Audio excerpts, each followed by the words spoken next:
primeiro, fazer um resgate histórico bem rápido, né? Eu desde o início, me posicionei contrário à privatização, trabalhei em todos os campos possíveis para que isso não acontecesse, angariando assinatura de prefeitos no interior do estado inteiro, protocolando essas assinaturas contra a privatização junto ao governo do estado de São Paulo, seja nas diversas frentes, audiências públicas, inclusive na Assembleia Legislativa, a última, antes da votação da privatização ou não da Sabesp.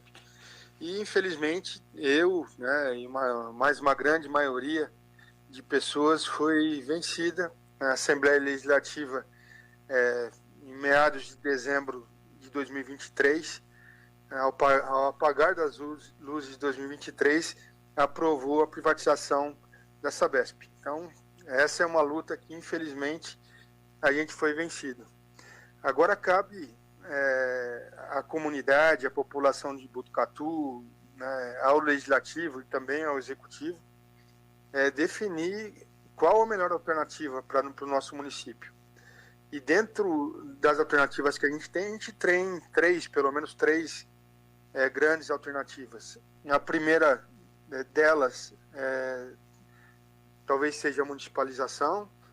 A segunda delas talvez seja o município licitar o serviço, como a gente está fazendo agora com a iluminação pública, o município licitar o serviço. E a outra alternativa é o município aderir ao programa de desestatização do Estado de São Paulo e continuar com a Sabesp. Todas as alternativas têm seus prós e contras. Nesse momento, o que a gente tem que fazer é analisar os prós e contras. Eu já solicitei, através de ofício, informações que são importantes para essa definição, para esse processo ao governo do Estado e principalmente a ARCESP, a Agência Reguladora de Saneamento Básico do Estado de São Paulo.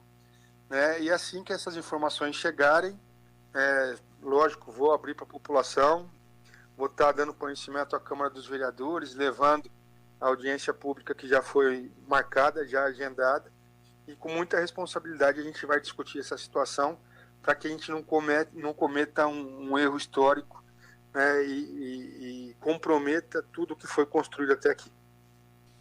Prefeito, pelo que eu estou entendendo, né, o senhor está preocupado porque o senhor já me enviou documentos para os órgãos responsáveis, principalmente a ARCESP.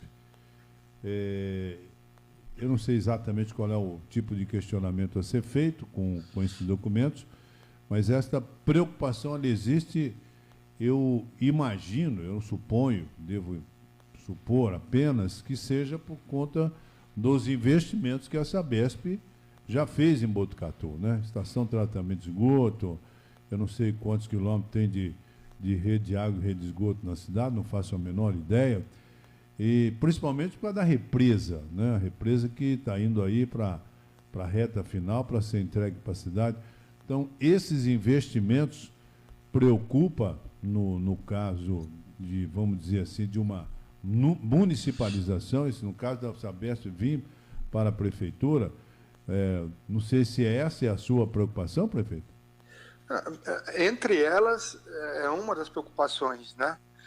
Bom, quando a gente faz uma análise, global dos serviços municipalizados no estado de São Paulo, a gente tem um cenário.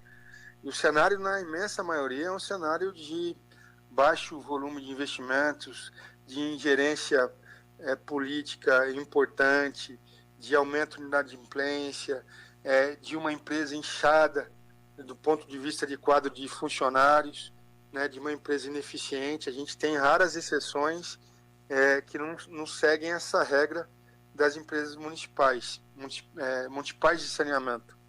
Então, a gente tem exemplos muito próximos da gente aqui. Essa é uma das preocupações. Uma outra preocupação, como você falou, a gente não pode ignorar, porque isso faz parte do contrato de concessão que foi assinado em 2010, 2011, acho que foi isso, que prevê o pagamento do município, a responsabilidade do município em indenizar a Sabesp por ativos não imobilizados. O que significa isso? Todo o conjunto de obras que foram construídos em Botucatu, equipamentos, conjuntos de motor e bomba, reservatórios, estações elevatórias de água, estações elevatórias de esgoto, estação de tratamento de água, estação de tratamento de esgoto. Em Botucatu a gente tem cerca de 500 quilômetros de rede de água enterrados, 500 quilômetros de rede de esgoto e mais uma série de outros itens, né, contábeis, que a gente tem que ver como que está isso, né? Porque se a gente assumiu a responsabilidade de indenizar a empresa em relação a esses ativos não imobilizados, né, essa obrigação vai ser cobrada em algum momento. Então a gente tem que saber quanto que custa essa relação de ativos não imobilizados. Depois a gente tem que saber quanto que custa, quanto que vai custar uma tarifa para uma empresa municipalizada, sem o subsídio cruzado de São Paulo. A gente sabe que a imensa maioria dos municípios operados pela Sabesp no interior de São Paulo tem um benefício importantíssimo, que é o benefício do subsídio cruzado. Quando você resolve ter uma vida solo, você joga fora esse benefício.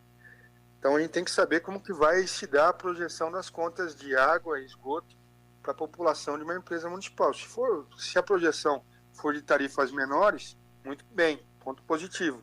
Se a projeção for de tarifas maiores para remunerar os custos e investimentos e as despesas, é um ponto de atenção. O que a gente não pode, Vanderlei, é tomar decisão motivada por qualquer embalo que não seja a consciência técnica do que nos espera mais ali na frente.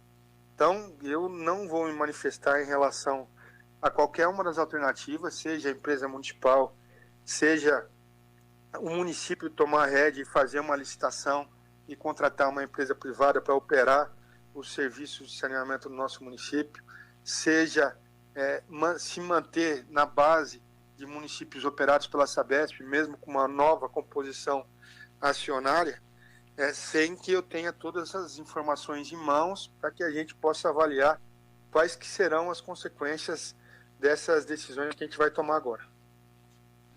Complicado, realmente é algo que, aparentemente, né, quando a gente fala em municipalização, dá a impressão que é uma coisa simples, mas o prefeito está explicando aí que tem alguns senões aí, né, algumas coisas técnicas que precisam realmente ser verificadas, né? Isso vai ter muita discussão, vai ter debate na Câmara, vai ter audiência pública, e acho legal que todos participem para exatamente tomar sempre a melhor decisão, a decisão que vai contemplar aquilo que é melhor para a população de Botucatu. Cristiano Alves, a sua pergunta ao prefeito Mário Pardini. Diga lá, Cristiano. Ainda sobre essa questão da Sabesp, bom dia ao prefeito. E a gente tem bons exemplos das cidades aí que operam por si, né? Tem o seu sistema próprio, mas também tem exemplos que não deram certo e que a população pena muito. Então, por isso que é importante esse levantamento técnico que o prefeito fala e financeiro, para você saber como lá na frente as coisas vão se dar, né? E legalmente também como isso, porque, por um lado, a Sabesp fez todo o investimento, como o prefeito falou. Por outro lado, o governo está quebrando um contrato, a empresa quebrando um contrato com a prefeitura. Então tem uma questão legal a ser analisada tanto pelo jurídico, como também pela administração pública, falando da questão do caminho a ser seguido, né, prefeito? Mas eu acho que vocês têm uma perspectiva de data que isso tenha que ser resolvido, para a gente não também tomar nem também uma atitude, como o prefeito falou, né, apressada e às vezes sem qualquer planejamento, mas também não deixar a coisa andar muito, que a gente tenha que, por exemplo, optar por um sistema que a gente não ache o ideal. Tem um prazo que vocês pensam que isso tem que ser resolvido, prefeito? Bom dia. Bom dia, Cristiano. Prazer falar com você. Na Câmara dos Vereadores já tomou a rédea dessa discussão, né, marcando uma audiência pública para o dia 14 de março. Eu acredito que nos próximos 60 dias essa situação tem que ser resolvida, porque os prazos eles concorrem, né, com as discussões que vão acontecer nesse momento. Então, quando você vê o planejamento de lançamento das ações dessa empresa, com essa nova composição acionária, mas que vai continuar sendo a Sabesp, a gente vê que esse prazo ele deve se encerrar, os municípios aderirem ou não a esse programa de desestatização até final de abril. E a gente tem uma decisão de uma enorme responsabilidade para se tomar nesses próximos 45, 60 dias, que é a seguinte: qualquer que seja a decisão que a gente venha tomar, que seja sair da Sabesp agora, envolve, né, o desligamento, a demissão ou a transferência imediata de quase 200 funcionários que a gente tem na unidade de negócio aqui que prestam serviço para Botucatu. Eu não sei exatamente, na minha época eram quase 200 funcionários, esse número deve ter reduzido, mas eram quase 200 funcionários. Por quê? Essa tese que a gente consegue encampar o quadro de funcionários da Sabesp, sem concurso público, que a gente consegue fazer um termo de ajustamento de conduta e encampar os funcionários da Sabesp, é uma tese que já foi discutida com os nossos procuradores, e é uma tese muito frágil, extremamente frágil, porque mesmo que a gente consiga acampar, a referência salarial desse quadro de funcionários é uma outra referência salarial em relação ao quadro de funcionários da prefeitura.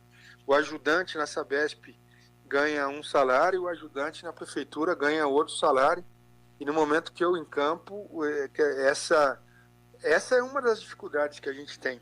Eu posso trazer uma avalanche de ajuizamentos, né, de ações judiciais contra a própria prefeitura para equiparação salarial, por exemplo.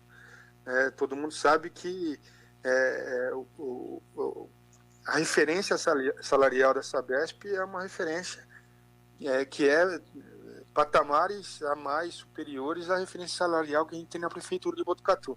A tese de encampar funcionários é uma tese frágil, e que todos os municípios que eu encampei pela Sabesp, e foram dezenas no interior do estado de São Paulo, eu não pude ficar com os funcionários da prefeitura. Eu pude ficar na transição, talvez 2, 3 meses, no máximo 6 meses, num período de transição, e depois tive que abrir concurso público e contratar através de concurso público para a Sabesp. Então, o inverso também é verdadeiro. Se eu conseguir acampar, eu acampo na transição, mas com certeza eu vou ser orientado pelos procuradores do município a abrir concurso público. E daí a gente pega operadores, só para dar um exemplo, operadores de estação de tratamento de água que já operam a ETA de Botucatu há 20, 30 anos, talvez mais, que conhecem exatamente o comportamento do Rio Pardo, conhecem exatamente as dificuldades que tem para tratar a água do Rio Pardo quando chove, que altera a pH, ou quando tem um lançamento de produto químico, ou tem qualquer outra situação, e vou ter que trocar todo esse quadro de funcionários por um quadro novo, que pode não responder, né, como os funcionários da Sabesp respondem. Então, tem variáveis extremamente complexas para a gente discutir de maneira rasa e superficial esse assunto.